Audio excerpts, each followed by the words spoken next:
Welcome to Tiger Wolf. I'm Josh, and this is David. Please be aware, this podcast contains strong language and spoilers.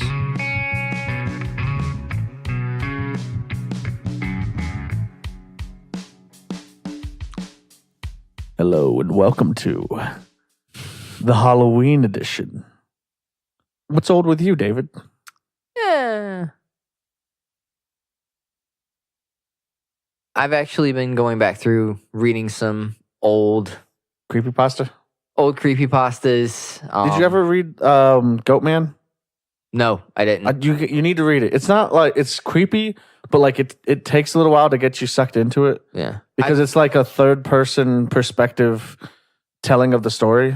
One of the last ones, I didn't read this one. I was listening to it on YouTube. I guess it's first person. It's we've seen the same hitchhiker for the last 100 miles. It sounds good. It was interesting. It wasn't really scary. Yeah. But it was definitely, it had the fuck premise to it. So they say if you want to know someone really well, take a road trip across the country with them.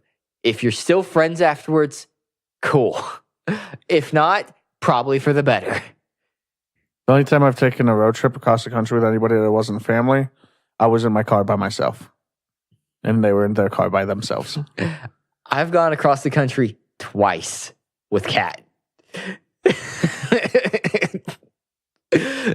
think that says something about our relationship. I can't. I'm not going to say anything mean on the podcast because people won't necessarily know that I'm joking. Yeah, but that's the premise of this. It's a dude and his girlfriend are going to take a road trip together. Cool. And they're pulling up onto the highway, and they see a guy who's in a business suit on the side of the road trying to get a ride. And he's like, nope, not stopping. She's like, why not? We're going the same direction. Why is he out in the middle of nowhere in a business suit? That's what he's thinking. He's probably robbed somebody, and that's why he has that business suit. Or his business is fucking people up. Yeah. So he's like, no. And they have a fight. Okay. They have conflicting views on a stranded individual on the side of the road. Okay, maybe they can get past this. A little further down the road, about 20 more miles, there's that same guy.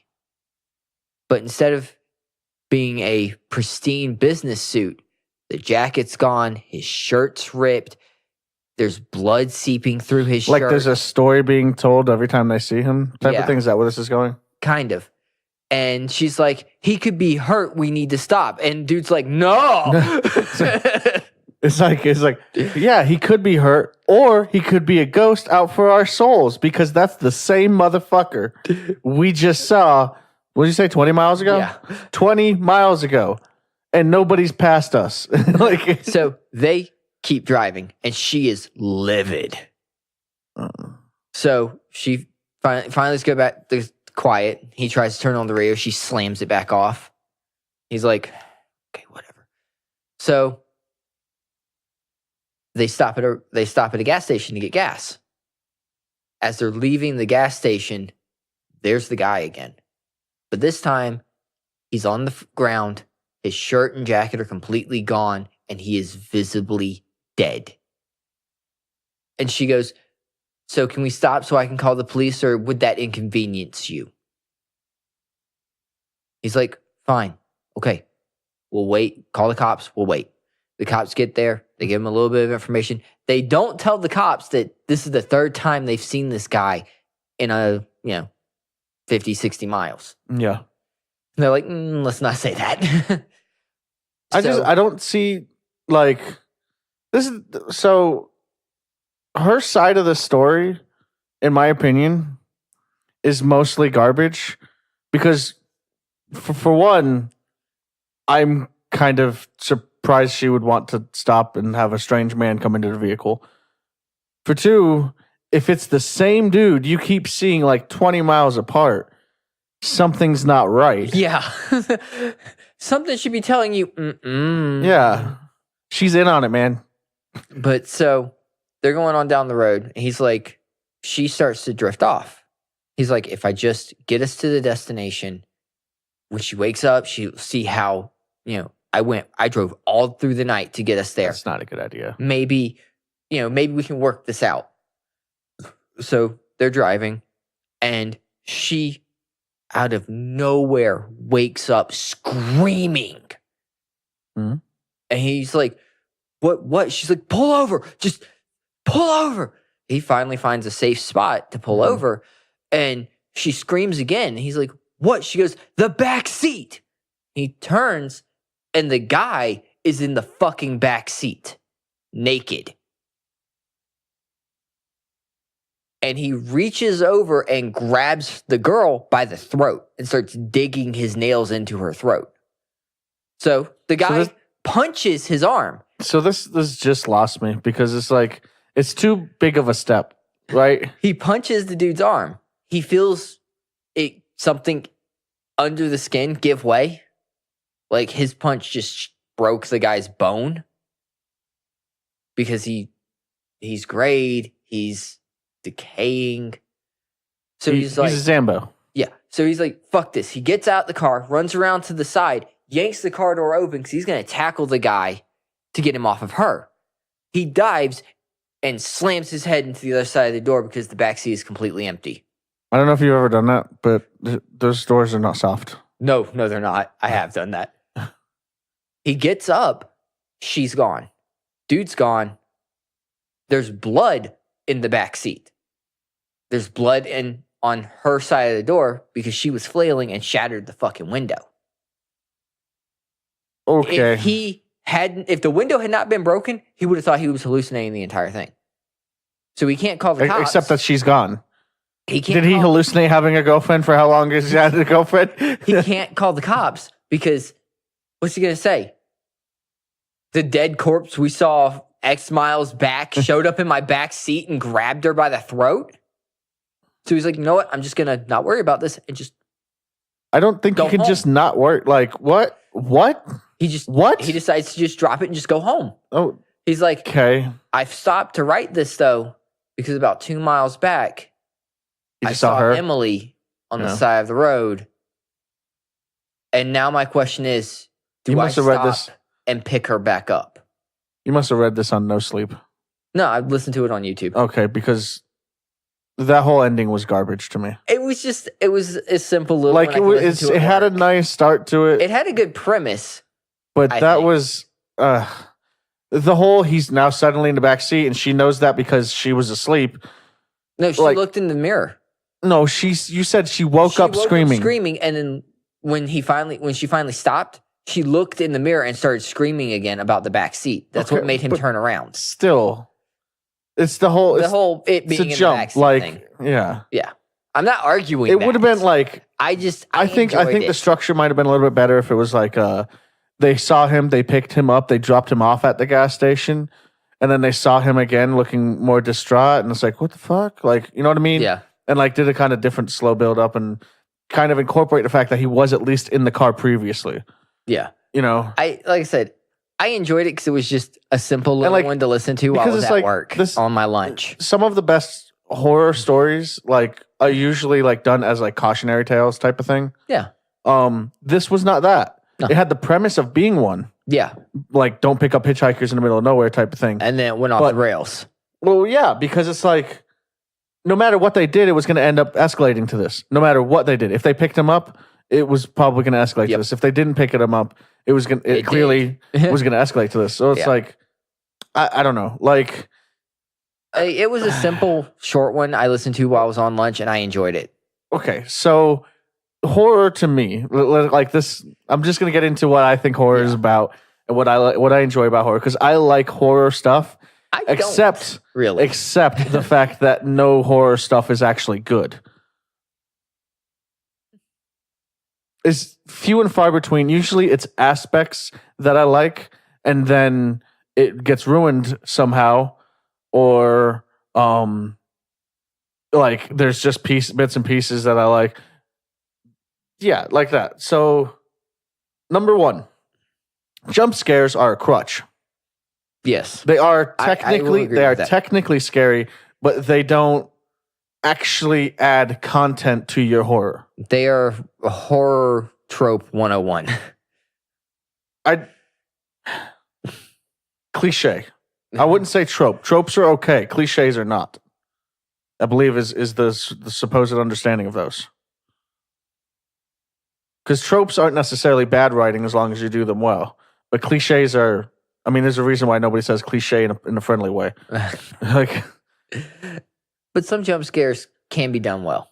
yes, I'm not saying properly. I'm not saying that jump scares are a complete no-no. I'm saying don't rely on them to be your horror. Okay. And like I'm talking about, this is for movies, this is for games. Obviously, jump scares don't really apply too much when you're reading, but also aspects of like no sleep stuff that I like to read and whatnot. There's few and far between of what I like there, so I can't really go into much there. I think the best ones I ever saw there were the creepy shit in the forest ones, which kind of goes into things that you like, where it's like kids that go disappearing and then like they show up like 3 miles away, like 2 hours before that or some shit like that. Like, yeah, this should not be happening the way it's happening. Right. I kind of like that kind of stuff. Horror. I've read a few stories about like Wendigos and stuff like that like they escalated slowly into ridiculousness, and so it was like every step wasn't a stretch. Yeah. Like it was just gently pushing my acceptance open instead of being like a hey, boom, we're here type of thing. It was slowly going through the reeds instead of just separating them like the dog from Duck Hunt. Yeah, I was thinking more like the separation of reality was slow enough that you can almost not catch it. Okay, that's fair. Like then you realize you're at a point where you're reading about these people who are in Alaska in a town that this is feasible because there are towns in Alaska that empty out during the snow years, snow time. Yeah. It's completely barren, but they are they're in the lodge place that was apparently unlocked or something. I can't remember. And like there's Wendigos fucking around the house howling at them. Like that kind of thing. Okay. I mean, I can look, it's still not a huge separation when you take in what has happened up to that point where they were like lost in the woods is where it started. Yeah. And stuff like that. And like there were 2 left of I think 4 or 5 people because shit was just all going wrong, basically. Jesus. And it doesn't start off with you had 5 people. It starts with just the 2. And then you somebody like remembering during this course, like, oh yeah, and we don't want to do this because that's what happened to Jason. You know what I mean? Like type of thing. But that's before the Wendigos even get like introduced. Like this is just really them kind of surviving for a little bit. But you digress. Yes, I digress. Jump scares are not a no-no, but definitely don't rely on it. Like every fucking, and this is an exaggeration. Every fucking movie and especially indie developers do rely on this. Even AAA developers tend to rely on it. Yeah. Because that initial jump, yeah, sure, that knee-jerk reaction, that's cool. Like, you want to scare them. But, like, how about you make the build-up worth it? Or, like, in a recent game I've seen being played on YouTube, make the player initiate the possibility for the jump scare. That way, you're even less ready for it, but at the same time, more ready for it. Yeah, like a Fatal Frame. Yes. Fatal Frame wasn't that scary to me. The second one, the concept terrifies John. Like, don't get me wrong. The concept is fucking terrifying. There's these ghosts that can kill you, and you can only see them while you're looking through the camera. Yes. The taking pictures to damage them, that's where it starts to fall off. That's fair. Especially when they're coming through the walls at you and you can't take a fucking clear shot. Like, I think for me, it's thrill. I was just thriller. For what? Thrillers.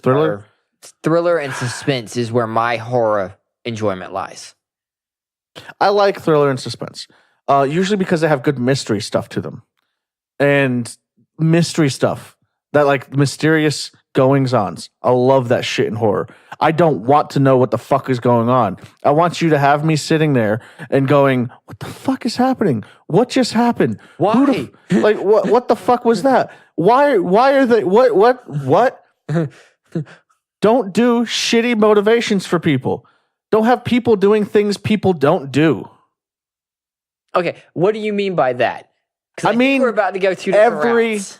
Every fucking cliche horror movie has people doing shit people don't do. Like, let's split up, gang. Well, some people do that. Yeah, but yes, people do that. But yes, also yes. All right, let's touch on a trope here real quick, or a cliche. What? One that does bug the shit out of me. What's that? White people in horror movies. What's that noise? I'm going over there to find out. No, the fuck you're not. Well, I mean, there's stuff like that. Like, there's a limitation of feasibility for that. Okay? If I'm in an unknown place and I hear a noise, fuck you. Fuck you, I'm not investigating. Okay? If I have the option, and I hear a noise I shouldn't hear, I'm like, if I have the option of go investigate sound of something falling in this abandoned cabin I happened across, or get the fuck away from the sound I heard in the abandoned cabin I just happened across, guess which fucking one I'm doing? Oh yeah, dude. I hear a noise that's out I'll be of honest, place in my this apartment. depends on how many people I have with me. I hear a noise that's out of place in my apartment. My immediate response is to grab a weapon. Dude, and like, then wait so you know how to see if I sometimes hear it again. You know how sometimes like the venting over here kind of makes a noise? Uh-huh. Yeah. Like if I hear that in my bedroom, like I'll just shut my door. Like I know nobody else is in this house that's supposed to be here. I may come and investigate if I think it's a robber. I may. I wait to see if I hear another But noise. the first thing I'm doing is looking in my bathroom mirror to see down here.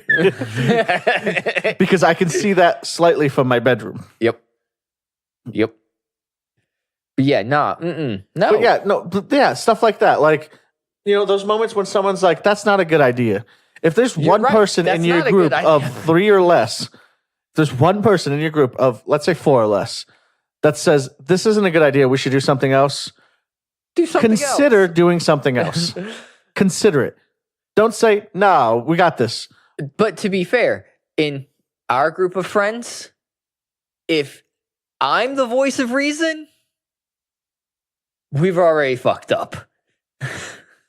Well, nobody listens to me when I'm being the voice of reason, so. I'm just saying, if it's to the point where I'm like, this was a terrible idea, we done fucked up. Well, that's because you said the word was.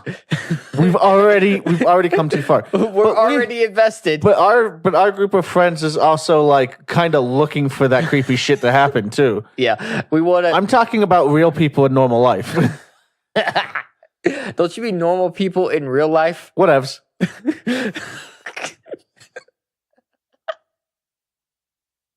So yeah, so we got jump scares and we got shit people don't actually fucking do. Because you know what people really do when some, not all, because I don't usually, because I have to walk by an apartment. It'd be kind of embarrassing if they saw me do it. But throwing shit away at the end of the driveway, you fucking run back in the house. Yeah, you do. You do. You fucking run back into the house. Okay? If I live in suburbia. Unless it's well lit. Even if it's well lit. Because you know what well lit means? It's darker outside of well lit. True. But if something steps into that light, I have a split second to be able to put up a defense. Cool. What if you have to step out of the light? Fuck that. To get in the house. Nah. That hallway may be dark. You're yelling at Honey to turn on the floodlight? Yes. But Chris, that's what what's his name? Kevin Hart does. Oh, okay. It was in his comedy special I was listening to a couple of days ago. So yeah, so that's the kind of thing people really do. Nobody likes standing in the dark when it's dark. After your eyes adjust, okay.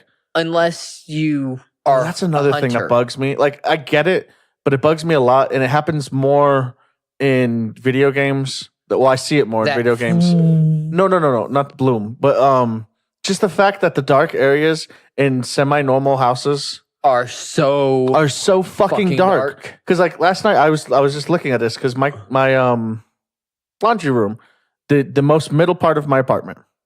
Yeah. No, there's one light in there, and if I don't have that on, then like the only light it gets is ambient light from wherever else. So if I have nothing else on in my apartment except for my normal kitchen light on, I can still see in there. Yeah. It's a little dark in the far corner behind the washer. Sure. But guess what's not in the far corner behind the washer where there's like a 3-inch gap? Anything to be concerned about. Anything that can kill you. Maybe a spider, but guess what? It can fucking stay there and die. Oh, Shut like up. My apartment. I don't want to talk about spiders. My apartment. Yeah. If the only light that's on is like we keep the light above the stove on at the house. And that was in the middle of the night. That was at like 11 p.m. If that's the only light source at the time, my bathroom Your bathroom can be is pretty dark. a wall of black. Well, yeah, but is this when your eyes are actually adjusted to the darkness? Really? Yes, that is a wall of darkness.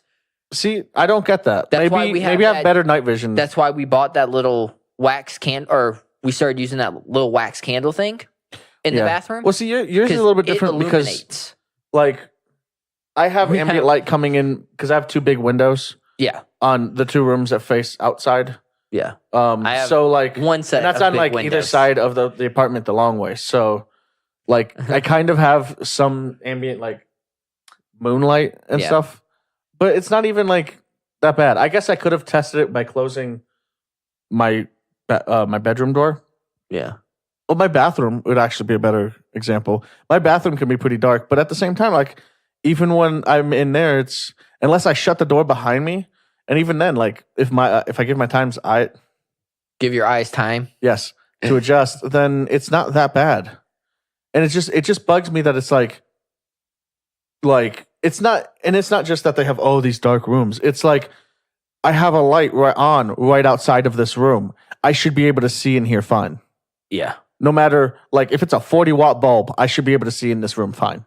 Yeah. I mean, unless it's literally some like magical fucking darkness. Right, or maybe magical light that's garbage. But yeah, exactly. That's my point. Like, okay, sure, if the shadow is being cast by something or something like that, maybe. But like, just the fact that it's a wall of darkness and it's like I literally have the sconce right next to me on. Yeah. Why is this a wall of darkness? Yeah. Why is this a thing? It's just a lot of that kind of thing, especially when you're still in the build-up phase. And this is your buildup. It's like, that game that I had not mentioned yet, actually. So it's called Visage or Visage or whatever. It does this, but it doesn't do it terribly. Like it does have the issue with some lights just don't permeate the darkness like it should oughta. Yeah.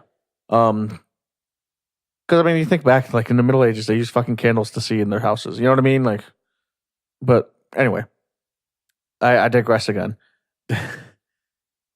It has the you initiate the jump scare thing, or the potential for jump scare because it's not always something there, and it has like the slow creeping build up, right? So like the scariest part, besides the fact that the lights will have supernatural events and like flicker and go out. Mm-hmm. Which is cool. Like that's a cool thing. There's no actual danger there, but it makes you feel it. Yeah. See, I like that sort of stuff. That's like creepy, like mysterious, or just like I think supernatural things to me are scary because if ever faced with that kind of situation, there's nothing I can do to fight back. If it's a psychopath, I can hit him in the face. You get what I'm saying? Yeah. Like I can hit him in the face and hope that I can go somewhere with that. Yeah. If it's a ghost, what am I going to do? What am I going to fucking do against a ghost that can kill me? Yeah. Pray? Die. That's what I do. Hope it doesn't want to fuck with me too long. Yeah. But I mean, like, a really good one, I don't think you've seen it yet, but I enjoyed it. And I don't like horror movies. It's not my thing. They're not scary, though. I don't like them most of the time. I like B-rated horror movies. So comedies. Exactly. Like dark comedies. Yeah. There's one called The Ritual. It's on Netflix.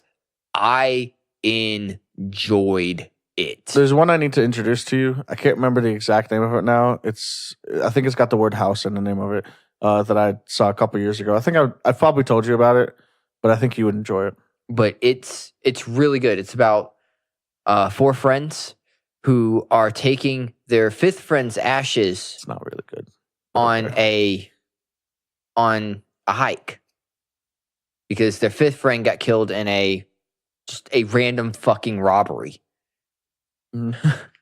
And so they're like, all right, we're gonna go on this hike because this is something he wanted to do.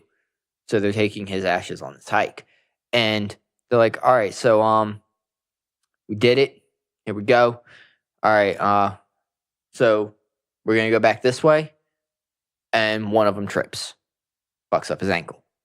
So like, shit, it's gonna take too long to go back this way. We'll just cut through the woods and take a straight line back. This person has a hurt ankle. Let's take a much more dangerous path. Straight line is the shortest Straight distance. line is the shortest distance. Routes are the trippiest fucking things in the world. Know. I'm just saying their logic was straight line is the shortest distance between That's 2 how points. you end up with everybody having a twisted ankle. So they're going and they start snapping at each other. They start, so it's like a things. psychological thing, like their brain, like their minds are saying something's not right here, and then they start arguing with each other because of that. And they start seeing weird shit, like shit hanging in the trees that shouldn't be there, like a fucking deer corpse, for one. And they're like, all right, let's just, you know what? Let's just camp. We'll camp, and then we'll keep going tomorrow. So I'm like, okay.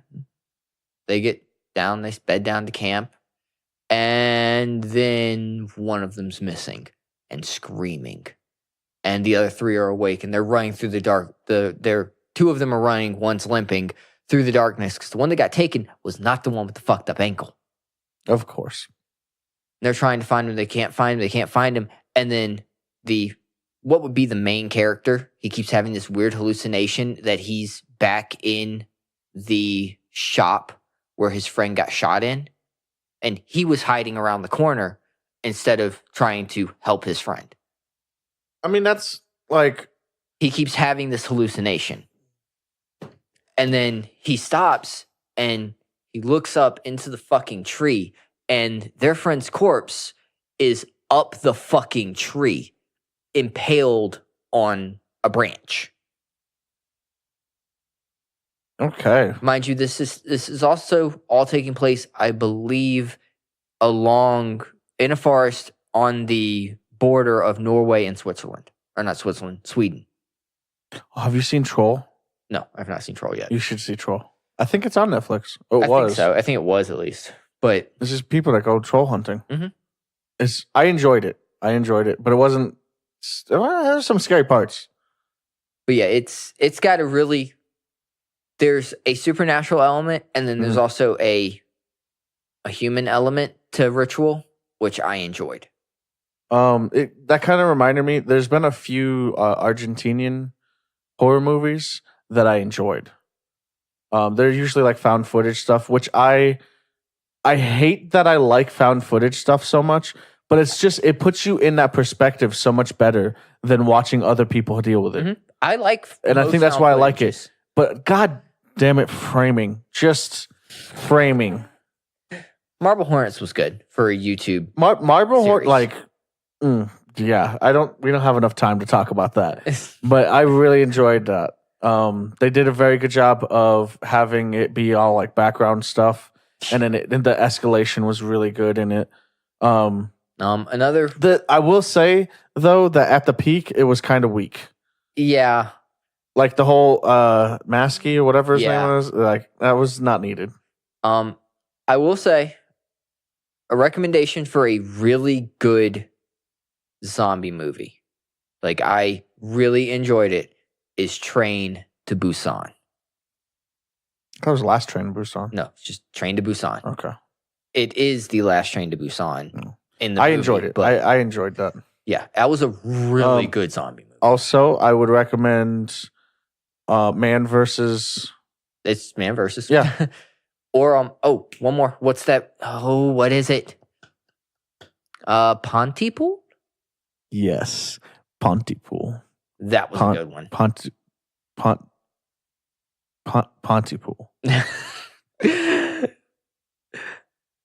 That'll make more sense if you see it. Yeah.